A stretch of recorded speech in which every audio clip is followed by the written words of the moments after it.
मैंने जल्दी से होंठों पे उंगली रख के इसे खामोश रहने का इशारा किया।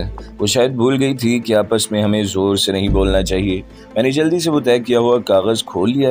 इसमें लिखा था, कामरान साहब, आप मुझसे बात करने की कोशिश न किया करें। इस बंगले के कई कमरे माइक्रोफोन से लैस हैं। आपकी पूरी गुफ्तगू वडेरा और इसका ख़ास आदमी जाने सुनता रहता है। आप मेरा नाम पूछ रहे थे। मेरा नाम रूबी है और 4 बरस पहले वडेरे के आदमियों ने मुझे अगवा किया था। मैं खुद भी इस कैद से निकलना चाहती हूँ, मगर अकेली निकल नहीं सकती। मेरे पास ऐसी एक चीज़ है कि कुत्ते आपके नज़दीक भी नहीं आएंगे। वो चीज़ मुझे वडेरे के एक नौकर ने ला कर दी थी। एक तरह से वो भी कैदी था। फिर न जाने कैसे वडेरे को इसके बाग़ियाना ख़यालात की भनक मिल गई तो इसे कुत्तों के आगे डाल दिया गया। हर महीने यहाँ यही कुछ होता है। वडेरे के कुत्ते आदमखोर हो चुके हैं। इनके मुंह को इंसानी खून लग गया है। आपको ये सब बातें बताकर मैं अपनी ज़िंदगी दांव पर लगा रही हूँ, मगर मैं ऐसी ज़िंदगी से भी तंग आ चुकी हूँ। न जाने क्यों दिल ये कह रहा है कि आप पर भरोसा कर लूँ। आप मुझे भी यहाँ से निकालने का वादा करें तो मैं वो चीज़ आपको दे सकती हूँ जो आपको कुत्तों से महफूज रखेगी। इंसानों से निमटना आपका काम है। जानी समेत इस बंगले में 6 मुहाफिज हैं। मौका मिला तो किसी भी वक्त आपको इस बंगले का नक्शा भी बना कर दूंगी। फ़कत रूबी। ग्लोरिया बुरी तरह बेचैन हो रही थी कि ख़त में आखिर लिखा गया है। रूबी का ख़त पढ़ने के बाद इसके चेहरे से दबा दबा जोश जाहिर होने लगा।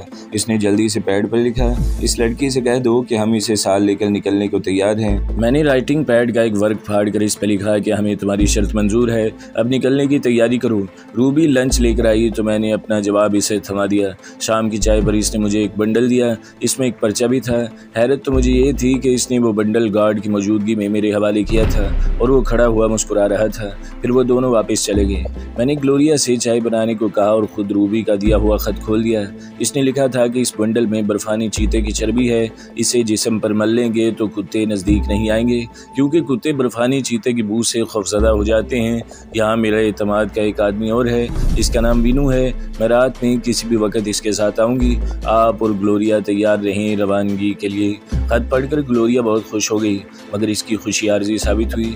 थोड़ी ही देर बाद अहमद बख्श अपनी 2 गार्ड जुनीनी दोनों हसीन लड़कियों के साथ वहां गया। इसने ग्लोरिया को चलने का इशारा किया।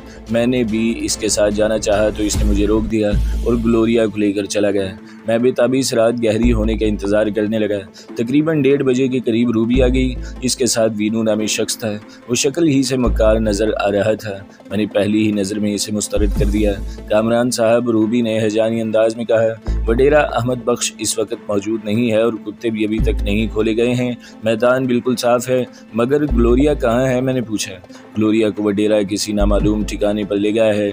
आप जल्दी से निकल चलें, मगर चलने से पहले एक काम ज़रूर कर लें। वडेरे की तिजोरी में से तमाम ब्लैक मेलिंग का मवाद निकाल लें। तिजोरी में करोड़ों की मालियत के हीरे और बेतहाशा ब्लैक मनी भी है। वीनू ने कहा। मारे जोश के इसकी आंखें चमक रही थीं। मैं तो अपने साथ सूटकेस भी लाया था। मेरी समझ में आ गया कि वीनू को मुझसे क्या दिलचस्पी है। वो दरअसल वडेरे की दौलत पर नजरें जमाए बैठा था। मैंने भी फैसला कर लिया कि वडेरे को जिक पहुंचाने के लिए वो रकम और हीरे ज़रूर निकालूंगा, मगर इस लालची वीनू को इसमें से एक पाई भी नहीं दूंगा। क्या सोच रहे हैं कामरान साहब? रूबी ने कहा। आप यहाँ से बाहर निकलकर ज़्यादा बेहतर तरीके से ग्लोरिया की मदद कर सकते हैं। चलो। मैं एक झटके से उठ खड़ा हुआ। बर्फानी चीते की चर्बी नियोया क्रीम की बड़ी सी चिपटी डिबिया में थी और बकौल रूबी के वो एक आदमी कम से कम 10 दफ़ा इस्तेमाल कर सकता है। फौरी तौर पे इसकी ज़रूरत नहीं थी, इसलिए मैंने वो डिबिया पॉलीथिन में लपेट कर एहतियात से जैकेट की अंदरूनी जेब में रख ली। फिर हम तीनों फूंक फूंक कर कदम रखते हुए अहमद बख्श के बेडरूम में पहुंचे। वहीं बड़ी सी एक तस्वीर के पीछे तिजोरी थी। रूबी ने तस्वीर के ऊपर लगा हुआ बल्ब रोशन कर लिया और बोली कि ये बल्ब रोशन करने से अलार्म नाकारा हो जाता है। फिर मैंने तस्वीर हटाई और तिजोरी का ताला खोलने में मसरूफ हो गया। आधे घंटे की जान तोड़ कोशिश के बाद तिजोरी खुल गई। इसके अंदर रखे हुए बेशकीमत हीरे और करोड़ों रुपए की करेंसी नोट देखकर मेरी आंखें चुंधे आ गई। मैं समझ गया कि Veenu king size suitcase क्यों लाया था। वो रकम इतनी थी कि किसी छोटे मोटे सूट केस में आ ही नहीं सकती थी। इसमें मुल्की करेंसी कम और अमेरिकन डॉलर ज़्यादा थी। मैं भी तिजोरी का जायज़ा ले रहा था कि मुझे गर्दन पर किसी चीज़ का दबाव महसूस हुआ। साथ ही वीनू की आवाज़ आई, बस मिस्टर कामरान, तुम्हारा काम ख़त्म हो गया। अब खामोशी से अपने कमरे में चले जाओ, वरना मैं बेदरेग तुम्हें गोली मार दूंगा। दरअसल मुझे वडेरे की ज़ुबानी ही ये मालूम हुआ था कि तुम हर किस्म के ताले खोलने के माहिर हो। मैंने सोचा क्यों ना तुम्हारे ज़रिए किस्मत आजमा लूँ, इसलिए मैंने आज कुत्तों के रखवालों को भी खूब शराब पिलाकर मदहोश कर दिया है, वरना मैं खुद भी यहाँ से निकलने का तसव्वुर नहीं कर सकता था। वो कुत्ते अपने रखवालों के अलावा किसी को पहचानते ही नहीं। फिर वो रिवॉल्वर की नाली मेरी गर्दन में चुभोकर बोला, चलो निकलो यहाँ से। मेरा रुख अभी तक तिजोरी की तरफ था। मैं आहिस्ता आहिस्ता घूमा तो वीनू भी मेरे साथ घूम गया। वो एक लम्हे के लिए भी मुझसे गाफिल नहीं हुआ था। रूबी के चेहरे पर हवाइयाँ उड़ रही थी। इसने खुश होंठों पर जुबान फेरते हुए कहा, वीनू तुम मुआहदे की खिलाफ वर्जी कर रहे हो। कैसा मुआहदा? वीनू हंस कर बोला, चोरी और डकैती में इस किस्म के मुआहदे होते रहते हैं और टूटते रहते हैं। फिर वो तंजिया लहजे में बोला, और तुम क्या समझी थी कि मैं तुम्हारी इस हसीन चौखटे पर मर मिटा हूँ? मेरे पास दौलत होगी तो मैं ऐसी ऐसी 20 लड़कियाँ खरीद लूँगा। 20 लड़कियाँ? मैंने हैरत से कहा। वही से बातों में लगाकर कोई मौका हासिल करना चाहता था। अच्छा बकवास बंद करो और आगे चलो। इसने पीछे से मुझे धकेला। मैं जानबूझकर थोड़ा सा लड़खड़ा गया और बिजली की सी तेज़ी से नीचे बैठ गया। फिर जब तक वो संभलता मैंने हाथ बढ़ाकर दोनों हाथ इसकी दोनों कलाइयाँ पकड़ लीं। इसने घुटना मेरी पीठ में मारने की कोशिश की, मगर मैंने सर इसकी पीठ में अड़स लिया और इसे आगे की तरफ जोरदार झटका दिया। मेरे ऊपर से होता हुआ धप से फर्श पर गिरा। कलाई मुड़ने से इसका रिवॉल्वर हाथ से निकल गया था। मुझे अंदाज़ा हो गया कि वीनू लड़ने भिड़ने में ज़्यादा ताक नहीं है, मगर इसके जिस्म में ताकत बेपनाह थी। मैं झपट कर इसके सीने पर सवार हो गया और घुटना इसकी गर्दन पर रख दिया। अब बताओ कितनी लड़कियां खरीदोगे? मैंने इसकी गर्दन पे घुटने का दबाव बढ़ाते हुए कहा। मुझे माफ़ कर दो कामरान, वो घुटी घुटी आवाज़ में बोला। मैं लालच में आ गया था। मैंने इसकी कनपट्टी पर हल्का सा हाथ मारा तो इसने हाथ पांव ढीले छोड़ दिए।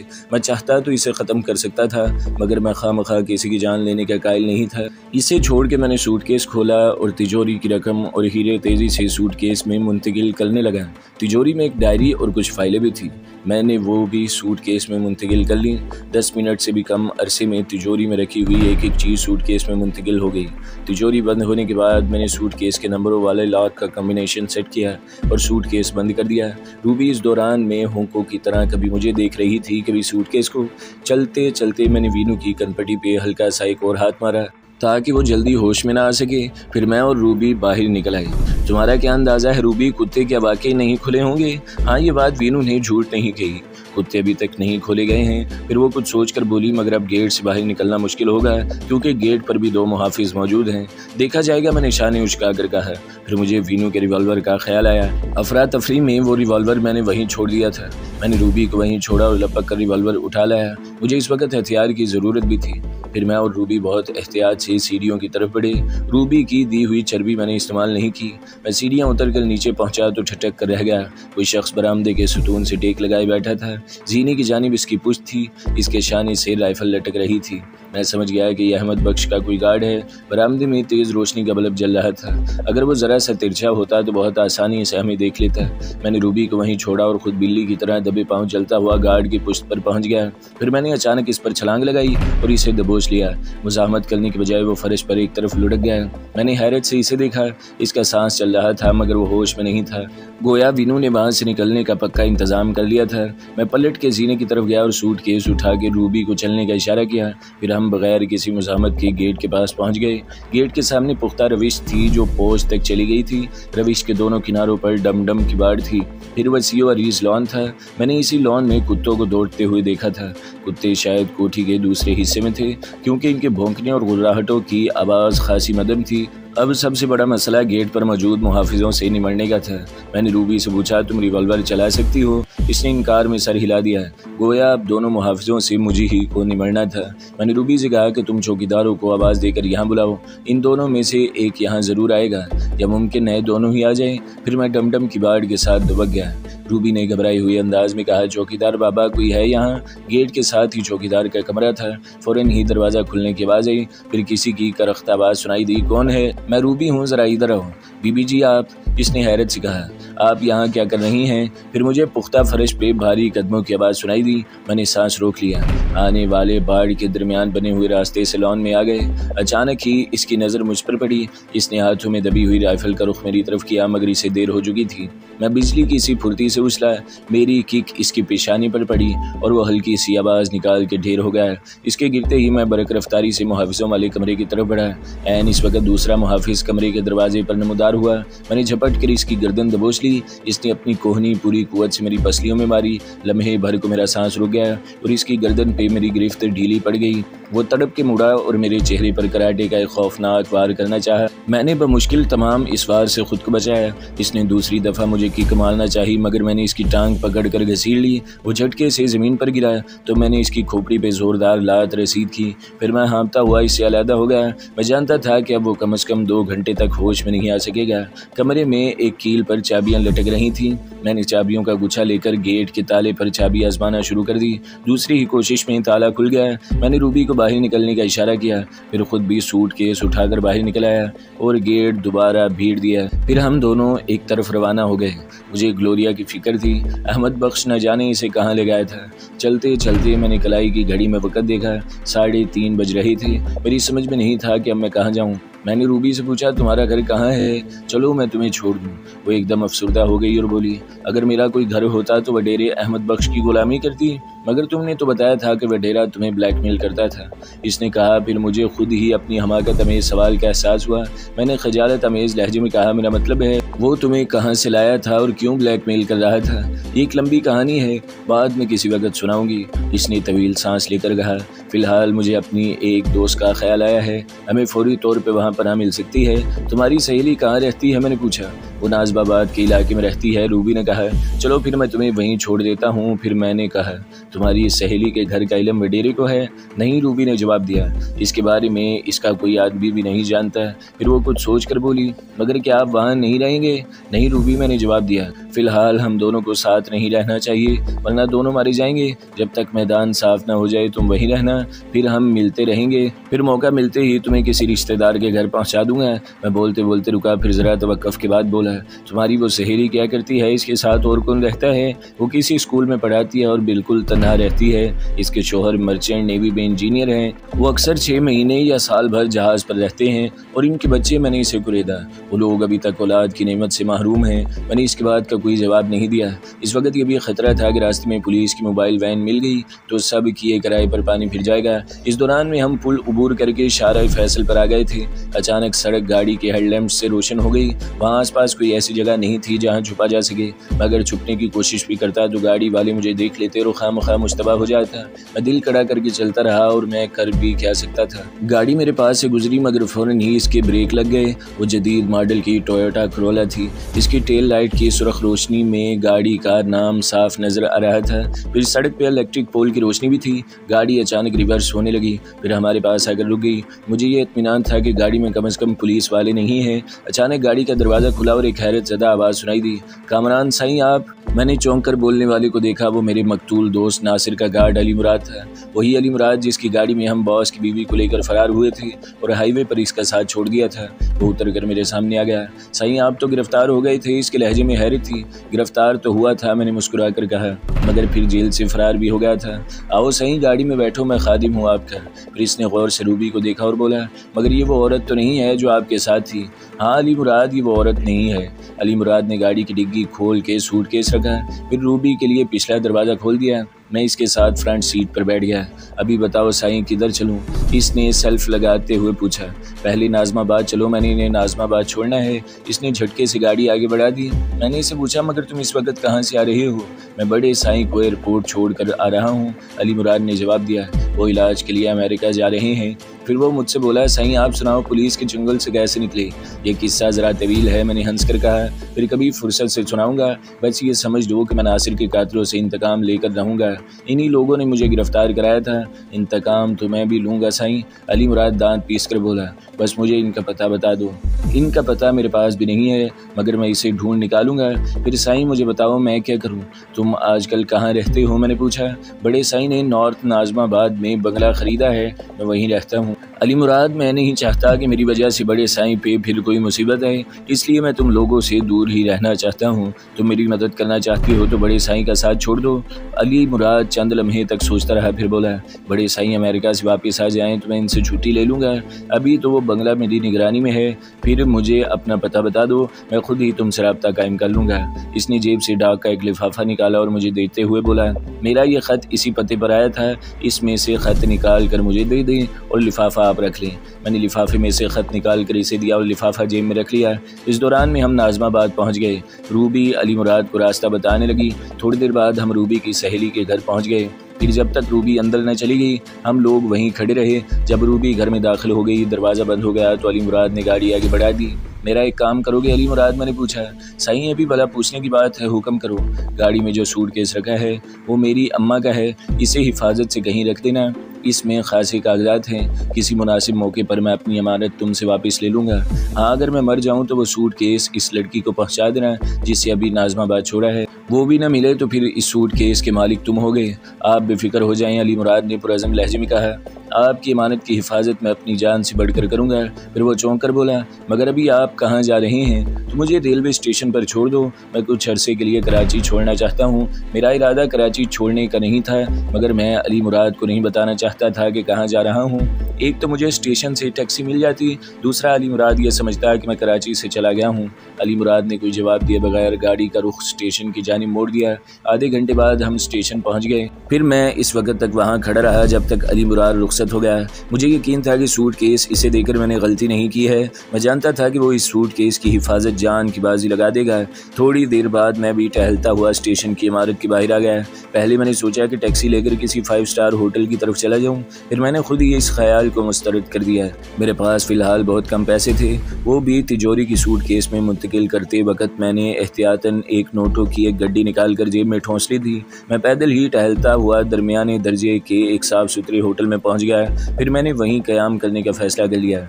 वडेरे अहमद बख्श के आदमी मुझे रेलवे स्टेशन, एयरपोर्ट और कराची से बाहर जाने वाले रास्तों पर तलाश करते हैं। इनके वहमो गुमान में भी ना होता कि मैं गैर मारूफ से होटल में ठहरा हुआ हूँ। मुझे कमरा मिलने में कोई दुश्वारी पेश नहीं आई। मैं 1-2 दिन तक मुकम्मल आराम करना चाहता था। अब तक की भाग दौड़ ने मेरा जोड़ हिला दिया था। मैं यकसू होकर आइंदा का लाया अमल तय करना चाहता था। अपनी कमरे में जाकर मैं बेड पर ढेर हो गया। मुझे भूख भी लग रही थी, मगर वो कोई 5 स्टार होटल तो था नहीं कि मुझे इस वक्त कुछ खाने को मिल जाता। बिस्तर पर लेटे लेटे मुझे एहसास हुआ कि कोई चीज़ मेरे पहलू में चुभ रही है। मुझे याद आया कि मेरी जैकेट की जेब में रिवॉल्वर है। मैंने ड्रेसिंग टेबल की दराज खोली और अपनी जेब से रिवॉल्वर निकाल कर दराज में डालने लगा तो मेरे हाथ में ब्राउन जिल्द की छोटी सी वो डायरी भी आ गई जो तिजोरी से निकाल कर मैंने अपनी जेब में रख ली थी। मैंने डायरी खोल के इस पर सरसरी नज़र डाली तो सन्नाटे में रह गया। वडेरे अहमद बख्श ने शायद अपनी यादाश्त के लिए इस डायरी में मुख्तलिफ लोगों के नाम पते नोट किए हुए थे। ये तमाम लोग वतन दुश्मन सरगर्मियों में मुलव्वस थे। इनमें ऐसे लोगों के नाम थे जिनके हुब्बुल वतनी पर शक करने वाले को पागल समझा जाता। मैंने ड्रेसिंग टेबल की दराज पूरी बाहर निकाल ली और डायरी अंदर की तरफ डालकर दराज फिर लगा दी। वॉल क्लॉक ने 6 बजाए तो मैं चौंक उठा। पहले मेरा सोने का इरादा था, मगर अब मैं नाश्ता करने के बाद सोना चाहता था। मैंने फ़ोन पर काउंटर क्लर्क से नाश्ते के लिए कहा और ख़ुद बाथरूम में जाकर हाथ मुँह धोने लगा। थोड़ी देर बाद वो वेटर नाश्ता ले आया। मैंने खूब डट कर नाश्ता किया, 2 कप चाय पी और सिगरेट सुलगा कर इत्मीनान से कश लेने लगा। फिर मुझे नींद के झोंके आने लगे। मैंने आधी सिगरेट एस्ट्रे में मसल दी। फिर दरवाज़ा लॉक करने के लिए उठने ही वाला था कि दरवाजे पर दस्तक हुई। मैं समझा कि वेटर है और खाली बर्तन लेने आया है। मैंने कहा, आ जाओ, दरवाज़ा खुला है। दरवाज़ा अचानक खुला और 3 आदमी तेज़ी से अंदर आ गए। फिर उन्होंने इस फुर्ती से दरवाज़ा बंद भी कर दिया। मैंने कुर्सी से उठने की कोशिश की, मगर इनमें से एक ने अचानक लात घुमा दी जो मेरे चेहरे पर पड़ी। मैं तेवरा कर कुर्सी पर गिरा और कुर्सी मेरे वज़न से फर्श पर लुढ़क गई। मुझे ज़्यादा हैरत इस बात की थी कि हमलावरों में से एक वीनू था। इसने दांत पीस कर अपने साथियों से कहा, इसका ध्यान रखना, ये बहुत ख़तरनाक आदमी है। इसने इस जुमला इंग्लिश में अदा किया था। इसके हाथ में मुझे रिवॉल्वर भी दिखाई दे रहा था। मैं हैरत से कभी वीनू की शक्ल देखता, कभी रिवॉल्वर वाले की। मैं अभी तक कुर्सी में उलझा हुआ फर्श पर पड़ा था। मैंने लेटे ही लेटे इनका जायज़ा लिया। इनके कदो कामत और हुलिये से कौमियत का अंदाज़ा नहीं हो रहा था। इतना अंदाज़ा ज़रूर हो गया था कि वो किसी सफ़ेद फार्म कौम से ताल्लुक़ रखते हैं। अब बकिया 2 ने भी रिवॉल्वर निकाल लिए थे। इन तीनों के रिवॉल्वर्स पर भी साइलेंसर चढ़े हुए थे। गोया वो पूरी तैयारी से आए थे। इनकी तेवर बता रहे थे कि वो फायर करने में भी देर नहीं करेंगे। फिर इनमें से एक ने अपनी जेब से रेशमी डोरी का गोला निकाला और वीनू की तरफ फेंक कर बोला, इसके हाथ पांव अच्छी तरह से जकड़ दो। इन तीनों में से कोई भी मेरे नज़दीक आने का रिस्क नहीं ले रहा था। शायद इन्हें मेरे बारे में ब्रीफ कर दिया गया था। मेरे चेहरे पर भरपूर लात पड़ी थी और होंठों से खून भी बह रहा था, मगर चोट से ज़्यादा मुझे वीनू के रवैये पर गुस्सा आया था। मगर मैंने इसे जिंदा छोड़कर गलती की थी। फिर वो घूम कर मेरी पुश्त पर आ बैठे, फिर गोया मेरे सर पर पहाड़ टूट पड़ा। सर पर पड़ने वाली ज़रब इतनी ही ज़बरदस्त थी, मेरी आंखों के आगे नीले पीले दायरे नाचने लगे। मैंने सर झटक कर हवास बहाल करने की कोशिश की, मगर जहन आहिस्ता आहिस्ता तारीकियों में डूबता चला गया। मुझे होश आया तो मैं फर्श की बजाय बिस्तर पर था, मगर हाथ पैर हिलाने से माजूर था क्योंकि मुझे बहुत सख्ती से बांधा गया था। अचानक मेरे कानों में बीनू की आवाज़ आई। मैंने इसके सामान की अच्छी तरह तलाशी ले ली है, इसमें कोई चीज़ हमारे काम की नहीं है। तुमने इससे पूछा कि ब्रीफ केस कहाँ है? ये इसी आदमी की आवाज़ थी जिसने मुझे लात मारी थी। पूछा था, वीनू थके थके अंदाज में बोला, मगर ये कहता है कि इसे कुछ इल्म नहीं। बकवास करता है, वो शख्स गुर्रा कर बोला। साईं का खुफिया सेफ खुला हुआ मगर बिल्कुल खाली मिला था हमें। वो कागजात साईं ने भी नहीं लिए। ग्लोरिया भी वहीं मौजूद है तो फिर कौन ले गया और ये वहाँ से फरार क्यों हुआ? इस बात ने मुझे भी शुबे में मुब्तला कर रखा है। वीनू ने कहा, खैर देखते हैं ये कब तक जुबान नहीं खोलता, इसे ज़रा होश में आने दो, फिर पूछूंगा इससे। मैं यूं ही आंखें बंद किए पड़ा रहा। वो तीनों आपस में सलाह मशवरा करते रहे कि मेरी जुबान कैसे खुलवाई जाए। फिर आखिर उन्होंने यही तय किया कि मुझे फौरी तौर पर होटल से निकाल कर किसी महफूज जगह मुंतकिल कर दिया जाए। मैं अभी तक यही समझ रहा था कि वो मुझे होटल से ले आए होंगे। मैंने मजीद बेहोश रहना मुनासिब न समझा और करा कर आंखें खोल दी।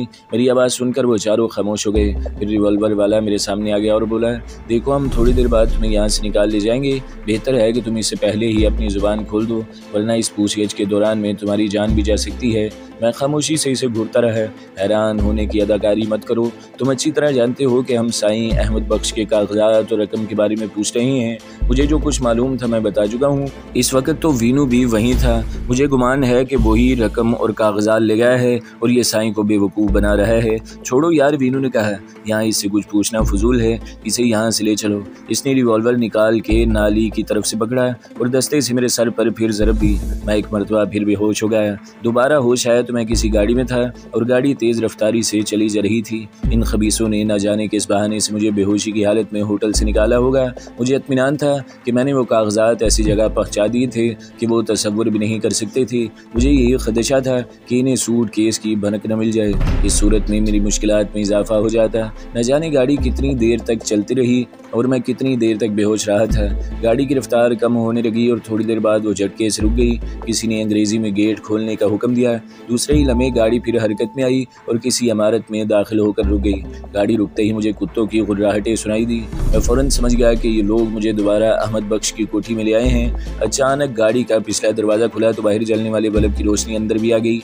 मैंने जल्दी से आंखें मूंद ली। फिर किसी ने वो सीट पकड़कर खींच ली जिसमें मैं लेटा हुआ था। तब मुझे एहसास हुआ कि वो स्ट्रेचर था और गाड़ी एम्बुलेंस थी। मैं अब भी हिलने जुलने से माजूर था क्योंकि इन लोगों ने मेरे हाथ पाँव नहीं खोले थे। बंदिशें छुपाने के लिए उन्होंने ऊपर से चादर डाल दी थी। दो आदमियों ने दोनों सिरों से स्ट्रेचर उठा लिया और मुझे अंदर की तरफ ले चले। मैंने आंखें बहुत खफीफ सी खोली और इस जगह का जायजा लेने की कोशिश की। यह अहमद बख्श की कोठी थी। कुत्ते भी अब खामोश हो गए थे। वो दोनों मेरा स्ट्रेचर उठाए हुए कमरे में पहुंचे और स्ट्रेचर वहां पटक के उल्टे कदमों बाहर निकल गए। ये वो कमरा नहीं था जिसमें इससे पहले मैं कैद रहा था, मगर वो कमरा भी किसी का बेडरूम था और खूब आरास्ता था। फर्श पर वॉल टू वॉल कारपेट था। बेड भी बहुत कीमती मालूम हो रहा था, इसलिए मेरे सामने वाली दीवार पर खौफनाक किस्म के ग्रे हाउंड की बड़ी सी तस्वीर लगी थी। ऐसा लग रहा था जैसे कुत्ता अचानक तस्वीर से निकल कर हमला कर देगा। वो बेडरूम जिसका भी था, शायद इसे कुत्तों से बहुत मोहब्बत थी और वो अहमद बख्श के अलावा और कौन हो सकता था। तो दोस्तों, अगली किस्तें सुनने के लिए हमारे चैनल को ज़रूर सब्सक्राइब करें, वीडियो को लाइक करें और बेल के आइकन पर भी क्लिक कर दें ताकि हर जो आने वाली वीडियोज़ हैं वो आपको सबसे पहले मिलती रहें।